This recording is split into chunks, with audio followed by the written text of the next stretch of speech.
안녕하세요. 저에게는 누구보다 친한 고향 친구가 있었습니다.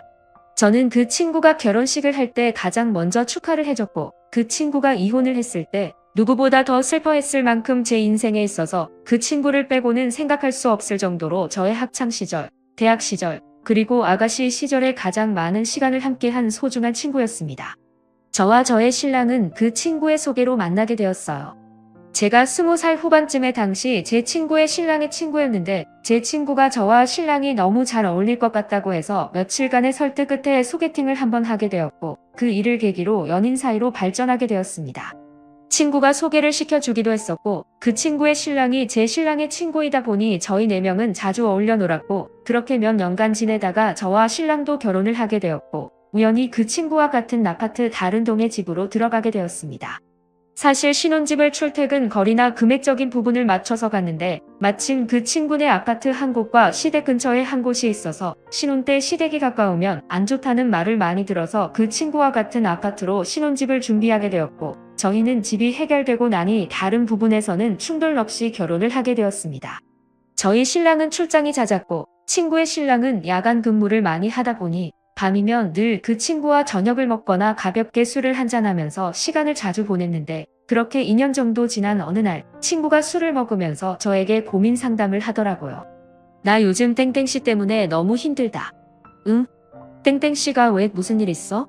요즘 손찌검을 하네. 그게 무슨 소리야? 손찌검이라니? 평소엔 괜찮은데 술만 먹고 오면 자꾸 손이 올라가. 술 때문에 예전에 싸웠던 문제를 다시 꺼내서 화내고, 엊그제도 나한테 술 먹고 와서는 소리 지르고 휴대폰 던지고. 다친 데는 없어. 멀쩡해 보이는 사람이 그러니까 너무 황당하네. 다행히 피하긴 했는데 자꾸 이러니까 무섭네. 그렇게 친구의 신랑의 폭행 소식을 한번 듣고 나니 만날 때마다 친구의 몸에 든 멍이나 긁힘 자국 같은 것들이 자주 눈에 보이게 되었습니다. 친구가 걱정이 된 저는 신랑에게도 이 소식을 알렸고, 친구에게 무슨 일이 있는지 혹은 왜 이런지, 평소에도 종종 폭력적인 모습들이 있었는지를 물어봤고, 저희 신랑도 제 친구를 걱정해주기도 하고, 저에게 친구가 힘들 테니 나중에 집에서 밥이라도 한번 챙겨주자는 이야기를 했습니다.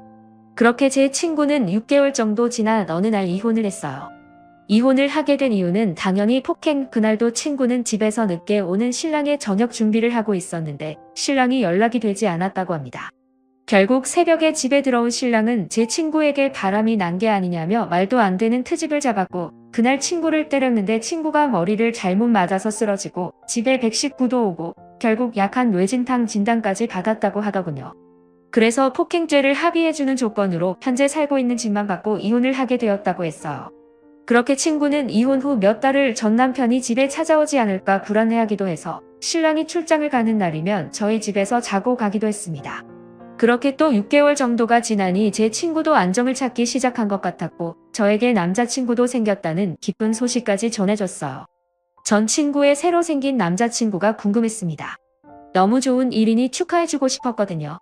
친구는 남자친구가 타질 사람이라 장거리 연애를 하고 있어서 자주 보지는 못하지만 친절하고 자상해서 전 남편의 아픔을 잊게 해주는 사람이라고 저에게 남자친구에 대한 소개를 했습니다.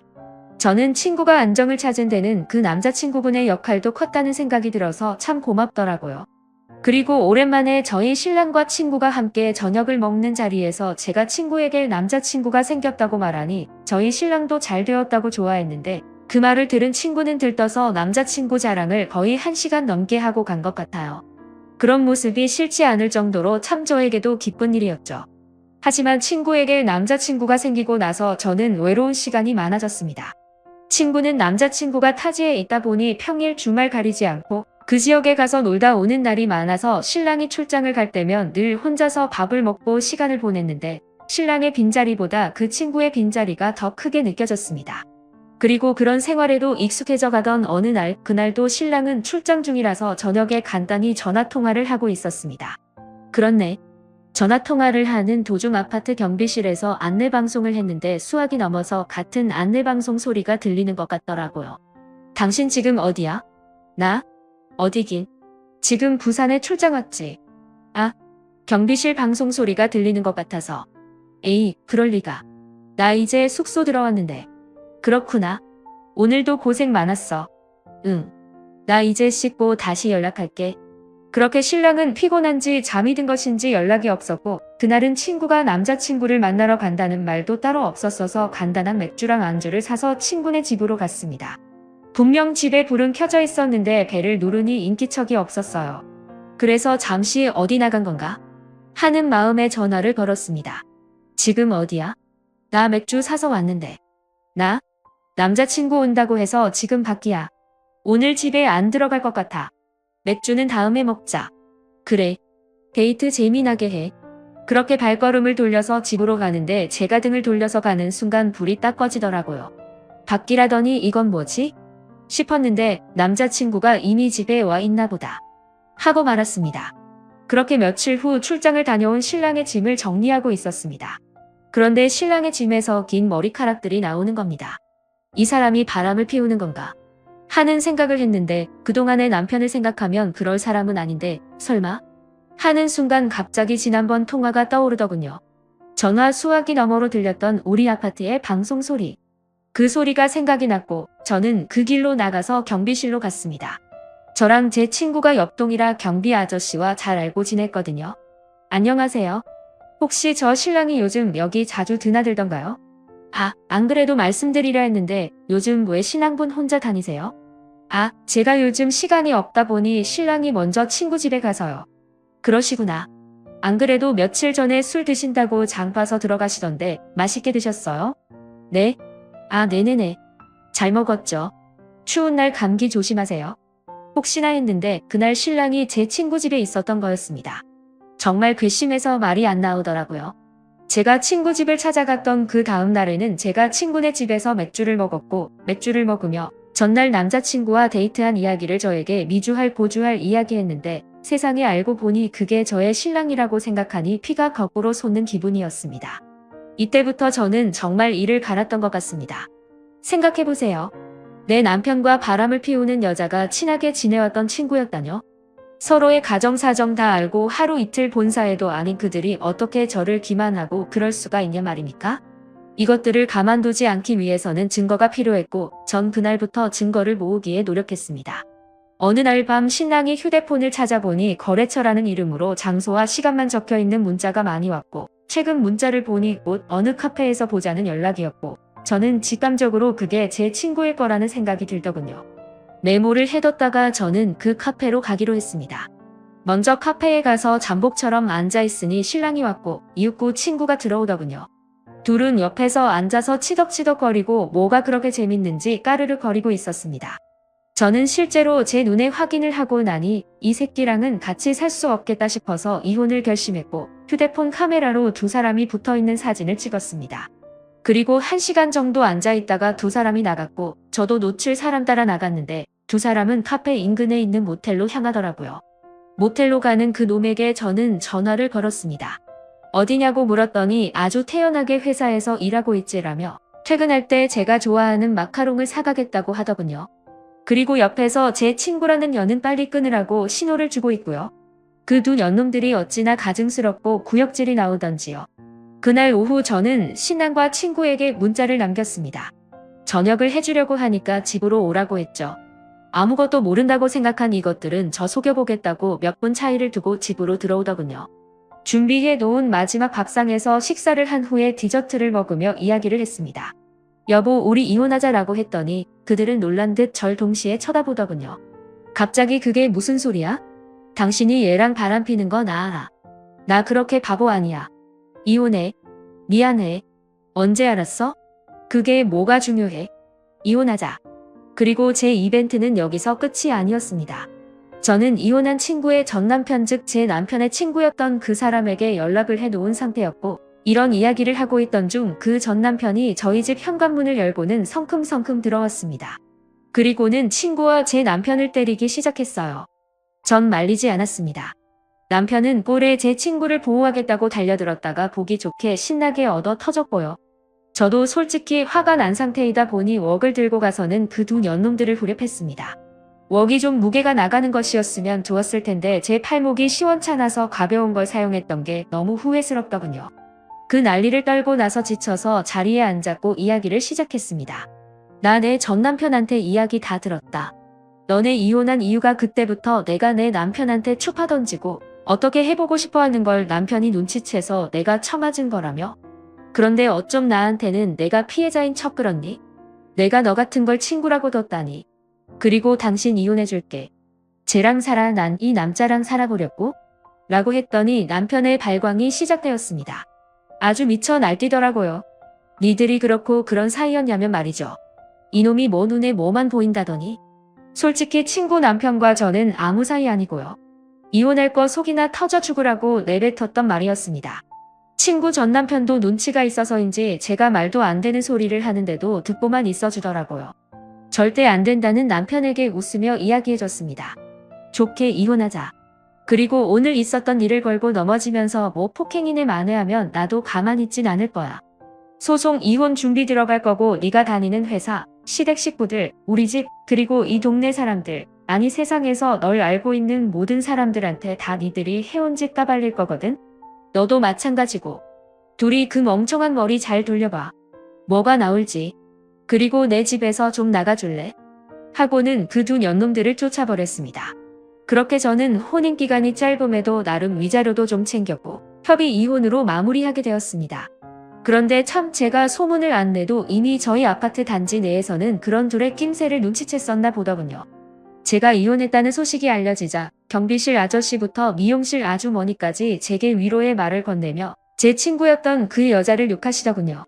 이래서 사람이 죄짓고 살아선 안 된다는 생각이 들었습니다. 그렇게 죽고 못 살 것 같던 그 둘은 같이 물고 발며 살 줄 알았는데 그 길로 찢어졌다고 하더군요. 지 남편한테 처맞아가면서까지 쟁취한 사랑인데 왜 놔버렸는지 참을 수가 없습니다. 뭐 이젠 상관없는 사람들이니 제 인생 살아가려고 합니다. 후련하게 복수할 수 있어서 그런지 더 제 마음속에 남아있는 게 없네요. 긴 글 읽어주셔서 감사합니다. 다음 사연입니다. 안녕하세요. 결혼 8년차, 7살 아들, 4살 딸, 육아 휴지 눈치 안 보고 쓰는 회사 다녀서 처녀 쪽부터 다니는 회사 애들 키워놓고 잘 다니고 있습니다. 결혼하기 전엔 과묵한 분인 줄 알았는데 또 친내 입항정 깔다가 혼자 깨질까봐 온 집안이 합세해서 시어머니 입단속을 시킨 거였습니다. 결혼 전에 시어매가 별 개소리를 남편한테 짓거려도 남편이 나한테 전하지 않고 무시해버려서 이 정도로 경우가 없는 줄 몰랐습니다. 나중에서야 시어매 남녀차별의 취직도 몇 회 전 외국으로 해서 연 끊고 살고 싶어하는 시누이가 남동생 결혼 전에 시어매가 얼마나 머리 민 소리를 짓거려 했는지 알았지만 이 글에서 내가 열받은 시점은 신혼여행부터니 패스 신혼여행 올디브로 갔습니다.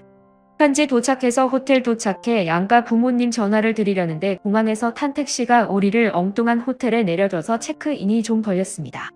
애교 있는 목소리로 어머니께 먼저 전화드려서 잘 도착했다 하니 대뜸 누구한테 먼저 전화했니? 친정에서부터 했니? 아니면 이제 결혼했으니? 가르칠 게 많을 거라 예상은 했다만 이런 거부터 가르쳐야 하다니 눈앞이 깜깜하다. 여자가 결혼을 했으면 무조건 시댁이 먼저인 거야.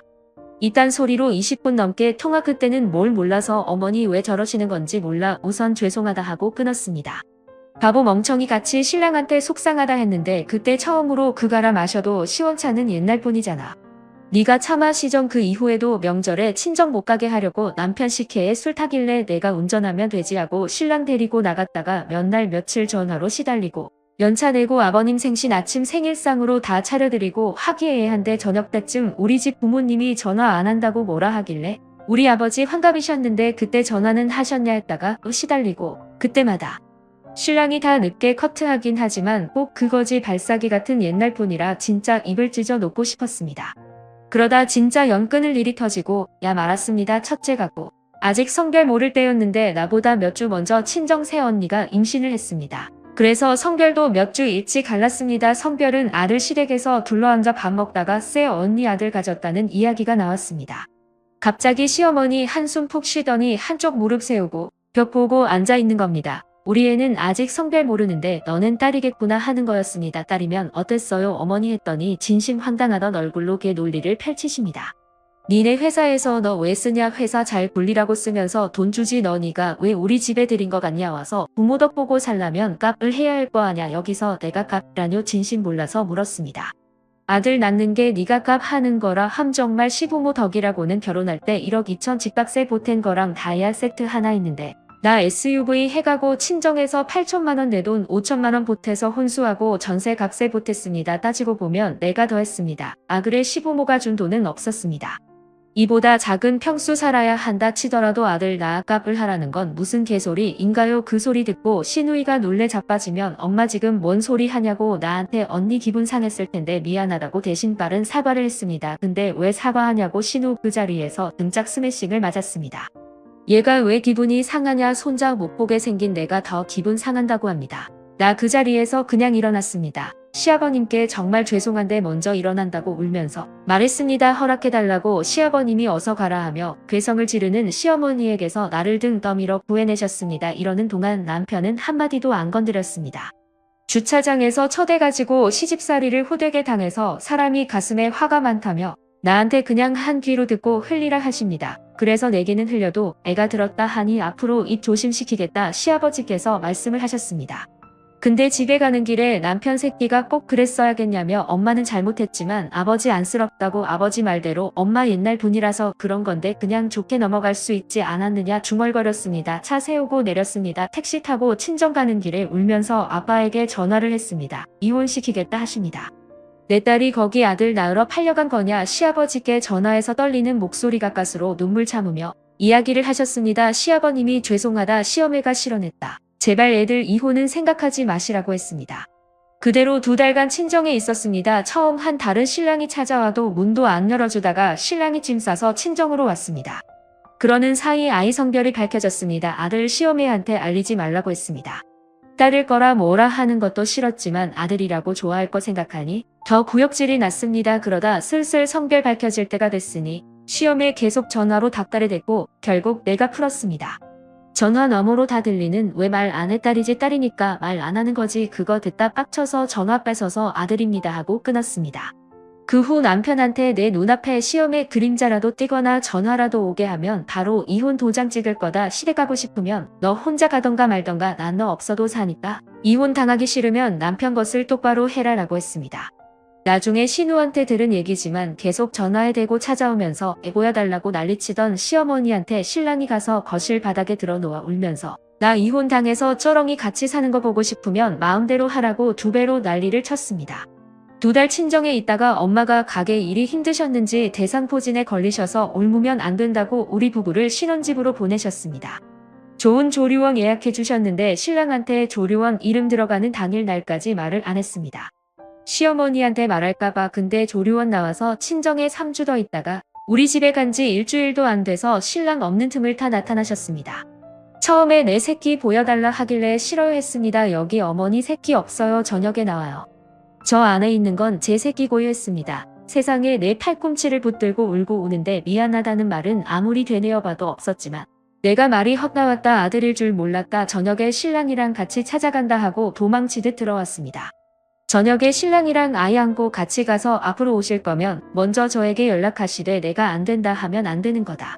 명절 오긴 오는데 친정 못 가게 하면 신랑 버리고 애만 데리고라도 간다. 또 막말하실 것 같으면 차라리 제 앞에서는 다무셔라. 막말의 기준은 내 기준이다. 겁나시면 그냥 저한테 말하고 싶으시면 날씨 얘기만 하셔라. 부글부글하는 표정 보면서 희열을 느꼈습니다. 한동안은 잘 지켜졌고요. 1년에 시부모님 생신 명절 큰애 생일 딱 이렇게 5번 만났습니다. 그 후로 애 보여달라 난리였지만 신랑이 컷했고 좀 크고 나서는 신랑이랑 애만 보내는 일이 잦아졌습니다. 그러다 둘째 가지고 딸인 줄 알았을 때 큰애한테 여동생 태어나면 만난 것 같기고 엄마가 동생만 예뻐할 거라고 나왔을 때 또 개소리를 했습니다. 어쩐지 애가 몇 날 며칠을 동생 싫다고 울고짖었습니다. 알고 보니 시어머니지. 그래서 뱃속딸한테 미안하지만 전화해서 시어머니한테 사자후를 날렸습니다. 그리고 신랑 앞에서 오열하며 탈진을 했습니다. 나 응급실 다녀오고 나서 또 시어머니가 소리 지른 거 사과하라며 전화와서 신랑 없는 척 받았다가 스피커폰으로 다 들려주니 그 길로 남편이 가서 정말 다 뒤집어 봤습니다. 시아버지한테 딱이 맞고도 안 멈췄다 했습니다. 시내 특파원이 다 전해졌어요. 시어머니 핸드폰 부셔버리고 내 새끼들 태어나기 전부터 차별하고 오해 깨놓는 사람한테 할머니 자격 줄 아냐고 나타나지 마라. 나타나면 그때 내가 엄마 앞에서 혀 깨물고 죽어버릴 거다 했다고 합니다. 시아버지가 이 말에 그게 엄마한테 할 소리냐. 딱이 때렸는데 엄마가 먼저 시작한 거라고 말했습니다. 시어매가 자기 손주 귀여워 놈을 좀 척기로 써니 노인네는 이렇게 잡냐 울며 울려 하길래 지금 울기라도 하면 엄마 정말 양심도 없는 거라고 어디 한번 울어봐라고 신이가 2차 폭발을 했습니다. 그동안에 차별서름 다 쏟아내고 한동안 시어머니 티 죽어서 살았습니다. 그렇게 애 안 보여주고 신랑도 안 가고 아주 마음 편히 둘째 딸을 낳았습니다. 그리고 키우고 복직했습니다. 가끔 전화는 왔지만 내가 살얼음 끼게 받으며 또 아들이 나래질까 할 말만 하고 끊었습니다. 그러다 어느 날 자주 전화 안 하시는 시아버님의 전화가 왔습니다. 시어머니 갑상선암이라고 마음 같아서는 내 아버님 그거 예후 좋은 암이잖아요. 관리 잘 하시라고 하세요 하고 끊고 싶었으나 생각보다 낙심한 것 같다며 시어머니도 예전 같지 않다고 왕래 자주 하길 하고 살길 원하신다고 했습니다. 사실 시아버님은 방관은 하셨지만 뒤에서 참 많이 챙겨주셨습니다. 일부러가 아니라 저절로 고마움이 생기게 하시는 분이셨습니다. 그런 분이 저렇게 말씀하시니 내가 마지막 기회를 주기로 했습니다. 그게 겨우 작년 봄 수술 잘 됐고 예후 좋고 얼마 전에 한 정기검사도 깨끗 얼마 전 작은 애 생일이라 온 가족 회식 갔다가 시댁에 차 마시러 갔습니다. 오디를 사와서 먹는데 손에 물이 잘 드니 애들 옷 버릴까봐 나랑 신랑이 애들 입에 넣어줬습니다. 처음 먹어보는 오디의 애들이 신기해하고 그러다 딸아이가 오디를 만져보고 싶다고 했습니다. 궁금하다고 생일이라 좋아하는 예쁜 옷 입어서 물들면 속상할 텐데 했더니 어쩌지 하면서 애가 고민을 했습니다. 그때 시어매가 옷 벗고 만지라고 했습니다. 날이 더워서 원피스 안에 팬티랑 속바지 밖에 안 입었고 여벌이 없었습니다. 그러자 우리 딸이 이 몸은 소진하니까 했습니다. 여절어 조심해야 한다. 그런 걸 가르친 게 아닙니다. 그냥 아들 딸 둘 다한테 아무데서나 훌렁훌렁 벗고 그러면 안 된다. 소중한 곳은 언제나 깨끗해야 한다 가르치면서 한 말이었습니다. 그러자 시어머니가 가시나 속살에 금칠했나 비싸게 구네. 너무 그래도 남자들이 좋아하네. 이게 내 살한테 할 소리입니까? 이 소리 할 때 남편은 잠시 차 빼러 갔습니다. 지 아들 없이 나만 있으니 긴장이 풀어졌나 봅니다. 나 그 자리에서 과일상 발로 차버렸습니다. 그 후로 했던 말은 다시 한번 말해보세요. 10수번 내가 말 실수할 거면 그냥 다물라 했죠. 몇 번 시아버진 포기하고 애들 데리고 방으로 들어가 버렸습니다. 거실에 나와 시어머니 대치 중에 남편이 들어오자 갑자기 눈물바람으로 며느리가 판다고 울고 지쳤습니다. 한 웃음이 나더라. 그 순간에 당신이 맨날 그랬지. 어머니 옛날 분이셔서 그러니 나보고 이해하라고. 아니 너네 엄만 그냥 못 배운 거야. 경우가 없는 거야. 무식한 거야. 우리 부모님이 너네 엄마보다 3살이 더 많지만 이런 소리 하는 거 봤냐? 7살이 많으신 시아버지가 이러는 거 봤어. 대충 이렇게 말했습니다. 지 엄마 욕을 면전에 두고 하니까 표정이 일그러지길래 방금 내 딸한테 시어머니가 뭐라 했는지 다이렉트로 귀에 꽂았습니다. 남편분으로 바들바들 떨길래 안방 가서 애들 챙겨 할아버지께 인사시키고 친정으로 가버렸습니다. 신랑 그날 이후로 시댁에 거주 중입니다. 이혼할 거라 했다고 합니다. 쉬한다고 합니다.